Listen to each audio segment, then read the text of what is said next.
बच्चों, कैसे हैं आप सब लोग। आज हम डिस्कस करेंगे क्लास 10th जो कि केमिस्ट्री का मोस्ट इम्पॉर्टेंट हमारा चैप्टर रहता है कार्बन एंड इट्स कंपाउंड में, जो कि आपका मोस्ट इम्पॉर्टेंट शॉर्ट नोट जो आपका पूछा जाता है सॉप एंड डिटर्जेंट के बारे में। तो सबसे पहले इसमें बात करेंगे जो आपका सॉप और डिटर्जेंट का जो मेंस होता है वो आपका मिसेल्स होता है। अब मिसेल्स किस टाइप का रहेगा कि आपका जैसे हार्ड वाटर और सॉफ्ट वाटर की बात करेंगे तो हार्ड वाटर में क्या होता है, कैल्शियम और मैग्नीशियम की मात्रा क्या होता है, ज्यादा पाया जाता है। और सॉफ्ट वाटर में क्या होता है, कैल्शियम और मैग्नीशियम की मात्रा क्या होता है, कम होता है।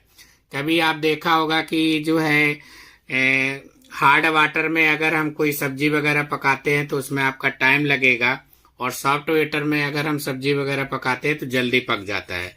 तो उसका रीजन वही रहता है कि वहां पर हार्ड वाटर में कैल्शियम और मैग्नीशियम की मात्रा ज्यादा होती है और सॉफ्ट वाटर में थोड़ा कम होता है। जैसे आपका सी का जो है पानी, समुद्र का पानी, तो उसमें आपका कैल्शियम और मैग्नीशियम की मात्रा क्या होती है, ज्यादा होती है, तो हार्ड वाटर आ जाता है आपका।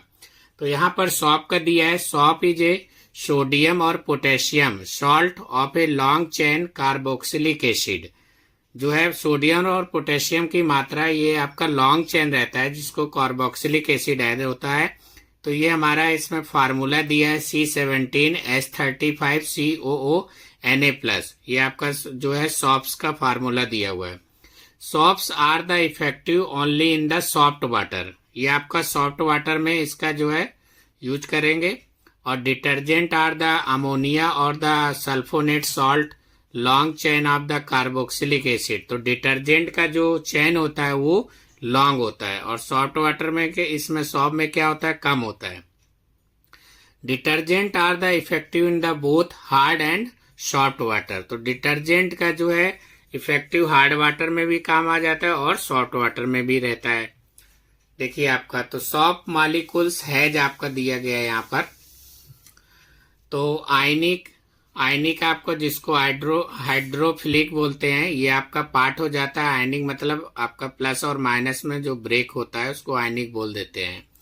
लॉन्ग हाइड्रोकार्बन चेन, इसमें लॉन्ग हाइड्रोकार्बन चेन रहता है जिसको हाइड्रोफोबिक, इसका एक पार्ट है, इसको पार्ट बोल सकते हैं। तो हाइड्रोफिलिक एंड दिया है और ये आपका हाइड्रोफोबिक एंड दिया है। तो structure of A shop molecules का यहाँ पर एक बना के आपको बताया गया है। इसके बाद में यहाँ पर आपका डिस्कस किया गया है कि आपका क्लीनिजिंग एक्शन ऑफ द सॉप, यानी कि साबुन का कैसे एक्शन रहता है, वो कैसे क्लीन करता है कपड़े को।